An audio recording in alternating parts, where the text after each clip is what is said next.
Oh la la, oh la la, oh la la, la la la la la la la la la la Realmente nos sentimos muy agradecidos y con un honor tremendo de estar con un hermano cubano, un gran actor que ha aprendido mucho últimamente en la sociedad argentina y en lo que es el mundo del cine en la Argentina, por esta película Fresa y Chocolate, de el director Gutiérrez Alea. Siempre, como es apellido compuesto, me olvido. Por supuesto, me estoy refiriendo a Jorge Perugorría, Pichi, para los amigos. Y bueno, esto que intenta ser una conversación informal para conversar un poco de la problemática que la película toca en Cuba y un poco también de nuestras cosas, de las cosas que nos suceden a los latinoamericanos en cuanto al cine. Y, y bueno, eso es, digo, no hay que, no vamos a formular preguntas formales, ¿no? Es decir, estábamos conversando un poco sobre la problemática de la homosexualidad en Cuba y bueno, nos gustaría que nos contaras un poco cuál es el objetivo de esta película y cómo se vio aquí en Cuba, ¿no? Bueno, Fresa y Chocolate, ante todo, pienso yo que el superobjetivo de la película, más que hablar sobre la homosexualidad, es hablar sobre la intolerancia. O sea, la película es un canto a la tolerancia, es un reclamo del ser humano al respeto a la individualidad. La película habla sobre esa historia de amistad y de amor también de Diego y David y de cómo las personas siendo diferentes pueden ser amigos, ¿no? Y pienso que eso es el objetivo fundamental de la película, más que hablar sobre la homosexualidad. Bueno, nosotros tenemos, vos recién hablabas de lo que es eh, las organizaciones en Argentina, en este caso las organizaciones gay, los grupos que se organizan, digamos, valga la redundancia, en especies de instituciones y reclaman por esos derechos, etcétera. ¿Tú crees que aquí en Cuba puede llegar a darse esta situación? Mira, por ahora yo creo que es imposible pensar en algún tipo de organización gay, en una revista gay, yo pienso que después de la película, la película en sí ha ayudado a la mentalidad de mucha gente y que ahora la gente como que es un poco más comprensiva con los homosexuales, los tolera un poco más, los admite un poco más, pero yo tengo entendido que, por ejemplo, en Santa Clara, una provincia de La Habana, se creó un club de travesti. Hay una especie de club de travesti donde hay una fiesta que hacen una especie de carnaval y eligen al mejor entre todos los travestis. Y, y eso hace unos años era imposible pensar que ocurriera en Cuba. ¿Comprende? Y después de la película ha pasado eso. Y la gente pues lo ha aceptado. Y como aceptan eso, me imagino que poco dentro de algún tiempo ya la comunidad gay cubana pues de alguna manera pueda que también organizarse, ¿no? Pero es mucho más difícil porque por la, por el mismo, la misma organización política, ideológica del partido y de la revolución y eso, que no admite ningún tipo de organización eh, fuera de las que están establecidas oficialmente, va a ser difícil, pero al final me imagino yo que tenga que llegar, ¿no? Tenga que llegar porque entre los mismos homosexuales va a tener la necesidad de orientarse, ¿no? De hablar sobre sus problemas, sobre sus gustos, y de orientarse entre ellos y comunicarse. ¿Vos crees entonces que esta película ha sido una especie de generador de la tolerancia, ¿no? En Cuba? Sí, yo pienso que sí. Y no solamente con los homosexuales, pienso yo también que esta película ha hecho reflexionar a muchas personas, ¿no? muchas personas que en un momento determinado se comportaron en una etapa de la revolución como Miguel, el amigo extremista de David, y que ahora cuando ven la película, como han cambiado los tiempos también, ven la película y dicen, ¿cómo yo pude ser así? Y se ven identificados con ese personaje, el personaje de Miguel. Porque en medio de toda la euforia de la revolución, en medio de toda esa locura, se llegaron a convertir en personas totalmente esquemáticas, ¿no? Bueno, sabemos que estás embarcado en un proyecto, en un nuevo proyecto, ¿no? Un nuevo film, y nos gustaría esto como primicia justamente para el público argentino, porque creo que aún no se debe conocer allá, que nos contaras un poco de qué se trata esta nueva historia, ¿no? Y además de que, bueno, vamos a aclarar que está barbudo, queda la barba. No sé si por gusto o porque la película lo exige. No, en esta película que estamos trabajando ahora se llama La Guantanamera y la dirige el mismo equipo de dirección de Fresa y Chocolate, o sea, Juan Carlos Tobillo y Tomás Gutiérrez Alea, Titón. Y yo interpreto el personaje de Mariano. También aparece en la película Mirti Barra, que interpreta el personaje de Nancy, de Gina, que diga, Nancy en Fresa y Chocolate, y que es la que tiene relación con Mariano en esta película. El personaje mío, lo de la barba y lo de unos kilos de más y todo eso, es porque es un camionero, o sea, un rastrero. Y la película cuenta la historia de una señora que se muere en Guantánamo, que es una provincia oriental de Cuba, y hay que enterrarla en La Habana. Y es toda la trayectoria del carro fúnebre para enterrar a esta mujer. ¿Qué opinas del cine argentino? El cine argentino, bueno,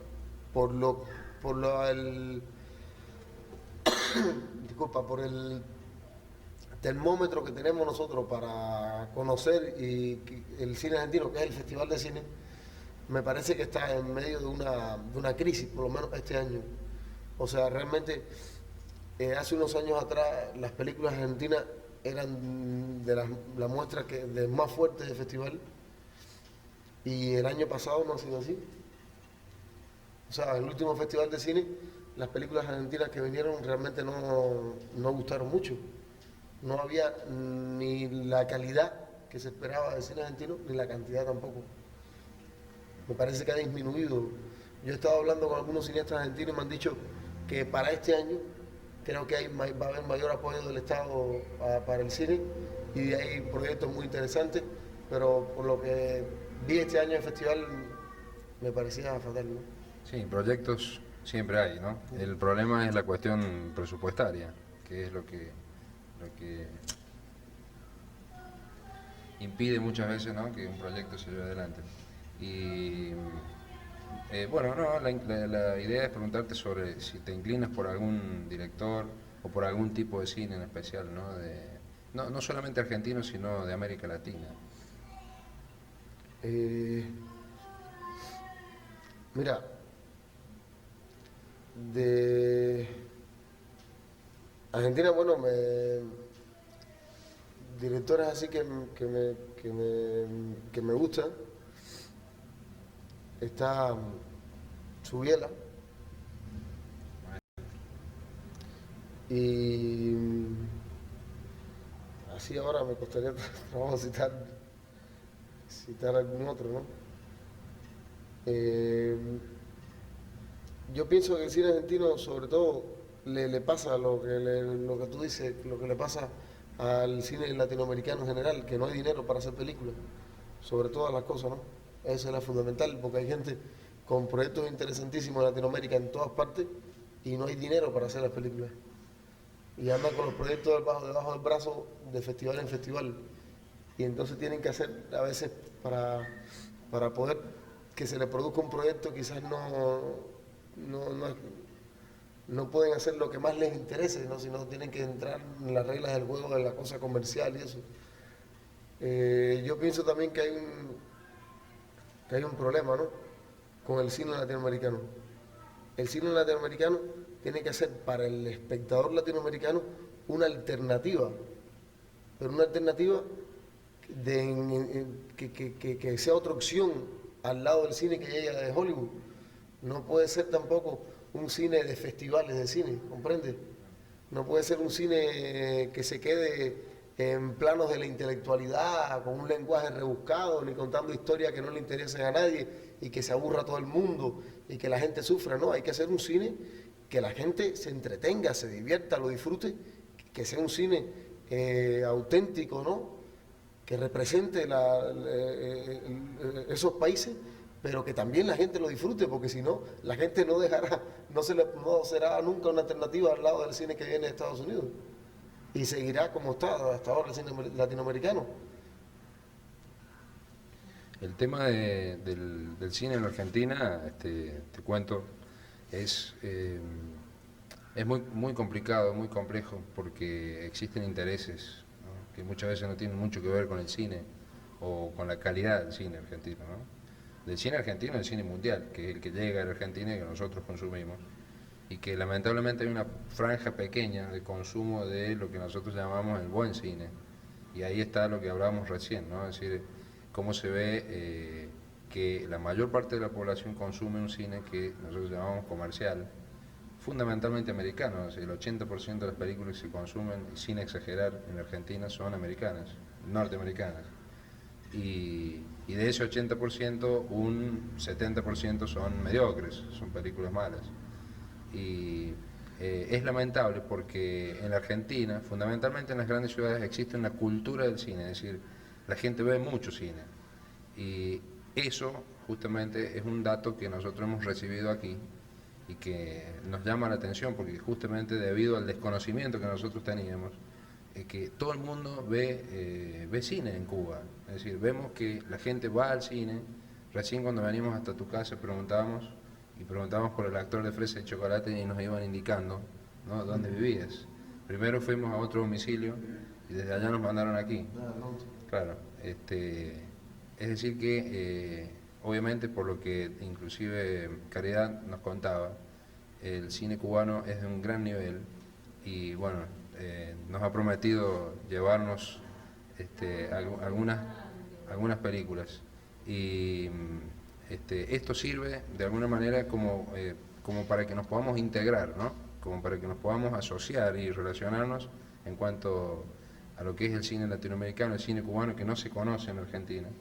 Y nosotros veíamos que ustedes sí ven películas nuestras, muchas de ellas, bueno, no son muy buenas, pero por lo menos llegan aquí, o no son muy buenas de acuerdo a la concepción nuestra del cine. Y en ese sentido queríamos preguntarte cuál es tu opinión o tu concepto con respecto al cine hollywoodense, al cine de Hollywood, si tú crees que puede, digamos, que puede haber directores dentro de ese mundo que son válidos, y cuáles pueden ser, ¿no? Sí, no, indiscutiblemente en Estados Unidos se hacen muchísimas películas malas, pero también se hacen muchísimas películas buenas. Y además tienen recursos que no tenemos nosotros. O sea, yo pienso que el cine latinoamericano, por ejemplo, el cine cubano es un ejemplo, no debe seguir los patrones del cine que se hace en Hollywood, ¿no? No es la fórmula que utilizan los americanos la que debemos utilizar nosotros, porque no tenemos recursos, entonces ese no es el camino. Pero pienso yo que es la imaginación como la clave del cine latinoamericano, lo que debe funcionar en primer término, ¿no? La imaginación a la hora de contar las historias y las historias en sí. Hay una cosa que siempre también los cineastas latinoamericanos se quejan mucho, y que es una realidad, ¿no? A la hora no solamente de hacer una película, sino a la hora de distribuir una película, que pasa muchísimo trabajo. Pero también hay un fenómeno, por ejemplo, Fresa y Chocolate es un ejemplo de que cuando la película llega a la gente y la película sola, se abre un mercado ante la industria establecida, ¿no? Eso no falla. O sea, y el ejemplo más claro es Fresa y Chocolate, porque es una película cubana. O sea, el cine cubano no tiene promoción en ninguna parte. O sea, nadie en ninguna parte del mundo dice, una película cubana, déjame ir a verla. No. La promoción de las películas cubanas es de boca a boca, como son de las películas latinoamericanas. Que la gente va al cine y se lo recomienda al otro. Oye, voy a ver la película esta que me gustó. Y así sucesivamente se llena el cine y cuando viene a ver, la ve muchísima gente y la película tiene éxito. Pero la clave es contar historias que la gente se entretenga, que la disfrute y que se interese por ella. Cuando eso se logra, te digo que entonces sí se puede hacer competencia, ¿no? con ese otro cine que se hace en Estados Unidos. El cine es ficción, pero no por eso no deja de transmitir una gran porción de lo que es la realidad.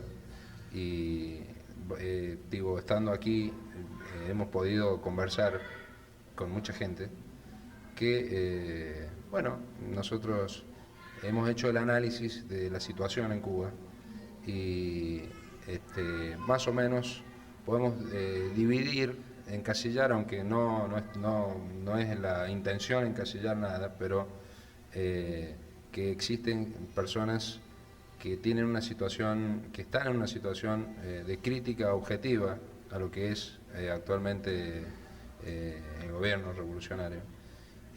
Otras están en una situación de crítica destructiva. Hemos encontrado mucha gente que, bueno, nos ha asombrado un poco, y otras que están en una situación, digamos, de aceptación total de la realidad que se está viviendo. Saliéndonos un poco del cine, ¿cómo ves vos la situación hoy en Cuba? Bueno, primero te voy a decir también que no es Fresa y Chocolate un caso exclusivo de una película crítica a la sociedad cubana. Es el cine cubano desde sus inicios siempre ha tratado de ser bastante revolucionario en ese sentido. O sea, el ICAI, que es el Instituto Cubano de la Industria Cinematográfica, es una institución del Estado, una institución oficial, y es donde único se puede hacer cine en Cuba, a través del ICAI. No hay cine independiente en Cuba. El ICAI responde a los intereses del Estado, porque es el Estado quien da el presupuesto, los recursos para hacer esas películas. O sea, el Estado no va a permitir de ninguna manera una película que no, esas películas pasan un filtro, ¿no? Si no les interesa, pues no se hace y ya. Si es una película abiertamente crítica, sin un fundamento, ¿no? Pero el cine cubano siempre ha sido crítico, pero una crítica constructiva hacia la sociedad. Han sido casos excepcionales donde se han censurado películas porque se entiende que no es una crítica constructiva, sino todo lo contrario, ¿no? Como por ejemplo el gran error que se cometió con la película Alicia en el Pueblo de las Maravillas, que se retiró de los cines, que se quiso incluso desintegrar el ICAI, porque es cierto también de que si es una institución oficial, es dentro de la oficialidad de las más independientes, donde los artistas que la integran tienen un criterio muy propio y donde ese criterio tratan de exponerlo en su obra. Y eso a muchos dirigentes pues les molesta, ¿no? Eso es como en sentido general lo que pasa con el cine. Te encuentras también otros cineastas cubanos que lo único que les interesa es hablar sobre los logros de la revolución y resaltar los logros de la revolución. Ese tipo de director pues es muy bien recibido por la oficialidad y muy bien tratado, le dan mucho reconocimiento, ¿no? Y hay otros como Titón que siempre han tenido una actitud crítica hacia la sociedad. O sea, es el arte como instrumento no solamente para disfrutar, no, sino también como instrumento para ser mejor como ser humano y desde el punto de vista social también. Y Titón es el ejemplo pues más elocuente de eso dentro de la cinematografía cubana, desde sus inicios, desde películas con memoria de su desarrollo hasta esta última, Fresa y Chocolate, o esta otra que estamos haciendo de La Guantanamera. Y mi punto de vista sobre la situación en Cuba, la situación política, estamos viviendo nosotros un momento muy complejo. O sea, es un momento para nosotros muy difícil, no solamente por la crisis económica que atraviesa el país, porque siempre se habla ahora, generalmente los políticos hablan del periodo especial, de los problemas económicos, pero pienso yo más que eso, porque yo soy de la generación que ha nacido y se ha criado dentro de la revolución, y yo siempre he vivido con carencias, ¿no? O sea, yo nací y me crié dentro de una crisis económica. Siempre he comido por una libreta de abastecimiento y hasta hace poco también nos vestíamos por una libreta de abastecimiento para ropa también, ¿no? Desde que nací y me crié en toda esta etapa. O sea, no es una crisis económica, pienso yo, lo que más nos afecta es una crisis de valores, lo que hay dentro de la sociedad ahora. Después de todo el derrumbe del campo socialista, de que se derrumbó toda esa gran utopía que tenían los cubanos, que era un poco como el sueño y la meta que aspirábamos a llegar, ¿no? Y cuando se derrumba todo eso, pues la gente también pierde un poco la ilusión, pierde un poco la fe por la que es capaz de sacrificarse o por la que es capaz, por lo que se había sacrificado durante todos estos años, muy convencido, ¿no? Y entonces ahora hay una crisis de valores. La gente sabe de que, bueno, mi criterio es que dentro de todo este proceso hay cosas buenas y cosas malas, ¿no? Lo ideal sería cómo conservar las cosas buenas que se han logrado con la revolución desde el punto de vista de justicia social, de educación, de salud, y cómo renunciar a todas las cosas malas, ¿no? Toda la ineficiencia económica del sistema, toda la intolerancia del propio sistema, cómo renunciar a todo eso y sin perder lo otro. Pero estamos justamente en el punto en la que los cambios que se den o las medidas que se tomen pongan en riesgo todo, en riesgo de perder todo lo que se ha logrado o de no cambiar, en riesgo también de perderlo todo, porque sí hay que cambiar muchas cosas, porque como vivimos evidentemente no podemos seguir viviendo, ¿no? ¿Comprende? Porque es muy difícil para el pueblo cubano, que se ha sacrificado durante 35 años, como te he dicho yo, 35 años de lucha, de carencia, y ya el pueblo se merece otro destino, ¿no? La idea es conservar un equilibrio, ¿no? Claro, lograr un equilibrio. Y también, ¿sabes qué pasa? Que estamos también en un punto muy jodido porque no hay un modelo de sociedad ni un proyecto a seguir. O sea, no son los cambios de la Unión Soviética, evidentemente lo que tenemos que hacer nosotros, porque aquello ha sido un desastre, ¿no? En los países del este. O sea, no es eso para nosotros el ideal, no, llegar y traer, meter la perestroika, cambiar todo esto, porque ¿a dónde vamos a llegar? A donde han llegado ellos, no es ese el camino, ¿no?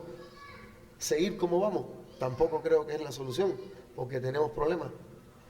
Entonces estamos justo en ese punto, y pienso yo que tiene una gran responsabilidad histórica el gobierno de este país, porque el pueblo cubano ha confiado mucho, se ha sacrificado mucho y ha seguido mucho todas las orientaciones de Fidel y del partido y de la revolución.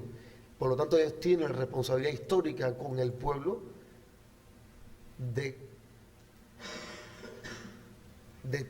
el futuro de Cuba, ¿comprendes? Sí, nosotros hablando con amigos, habíamos llegado prácticamente el trío, o sea, los tres argentinos que estamos en esto acá, a la conclusión de que la idea era buscar el justo medio, ¿no? Es decir, nosotros vivimos el neoliberalismo a diario, segundo a segundo, y comparamos las situaciones, comparamos la situación política, ¿no? Y nos damos cuenta que si bien aquí, bueno, hay carencias, hay una serie de cuestiones que vos has analizado, no hay que, digamos, hay que tender a no perder los logros, ¿no? Los logros maravillosos que ha tenido esta revolución. Yo no quisiera ser más extenso en esto, pero hay una pregunta que es obvia, es decir, nosotros como argentinos queremos que tú nos hagas una semblanza de ese personaje místico que es nuestro, es de ustedes, pero es nuestro, que es el Che. Bueno, imagínate, desde que tenemos 5 años, todo lo que hemos nacido en este proceso, desde que tenemos 5 años hasta los 12 años aproximadamente, durante 365 días prácticamente, quitando los 2 meses de vacaciones, durante todos esos años, todos los días, a las 8 de la mañana, nos paramos en un matutino que es en el colegio, o sea, toda la etapa de estudiante, y decimos, pioneros por el comunismo, seremos como el Che. Eso lo repetimos a diario todos los días. O sea, imagínate todo lo que es la presencia del Che y lo que significa el Che para nosotros, ¿no? Cuando tú todos los días por la mañana te repites o te hacen repetir que vas a ser como esa persona. ¿Entiendes? O sea, mi generación se le, se le ha, se ha llevado a creer más en el Che que a Jesucristo. ¿Comprenden? A mí nunca nadie en todos los años de estudiante me habló, ni en la radio, ni en la televisión, ni en la prensa, me habló de Jesucristo. Te puse un ejemplo. Pero del Che a diario, ¿comprenden? Ya por ahí te da una idea de qué es lo que significa Che para nosotros. Aparte de eso, el Che ha sido un símbolo para mi generación. Un símbolo de revolucionario, de modelo de hombre, ¿no? A seguir. O sea, cuando triunfa la revolución, en todo este afán por crear una sociedad nueva y crear un hombre nuevo, el Che era el número uno como ejemplo a seguir, ¿no? Y siempre está muy presente de alguna manera en todos nosotros. Ahora, lamentablemente, los valores en este país están cambiando y ya no es el Che lo que era antes para nosotros. O sea, ya no tiene el mismo significado. Ya ahora el Che no está tanto dentro de nuestro corazón o de nuestra mente, sino más en pullover para vendérselo a los turistas, en imagen que manipulada, ¿no? Lamentablemente. Pero, por ejemplo, para mí sigue siendo un ídolo, ¿no? Afortunadamente, porque para nosotros también sigue siendo un ídolo, pero claro, no tenemos la misma oportunidad ni posibilidad que tienen ustedes de disfrutar y de amar esa figura, ¿no? Bueno, por último, no sé, si quieres tirar un mensaje a los 34 millones de argentinos, que algunos te van a ver seguramente en estos videos, que van a recorrer varias casas, varios amigos y varias gentes. Bueno, primero una cosa. ¿Sabes qué? Hubo una etapa en que el cine argentino, el que me imagino que se considera el peor cine que se hizo en Argentina, que hace muchísimos años, desde las películas de historia de Carlos Gardel hasta todos esos melodramas y todas esas cosas, pues era uno junto con el cine mexicano, de los que más gustaban en este país, de lo que influyó también un poco en lo que fue la formación de un gusto, de una identidad, digamos, de gusto hacia el cine y hacia lo que después pienso yo que es como una afición hacia la telenovela, ¿no?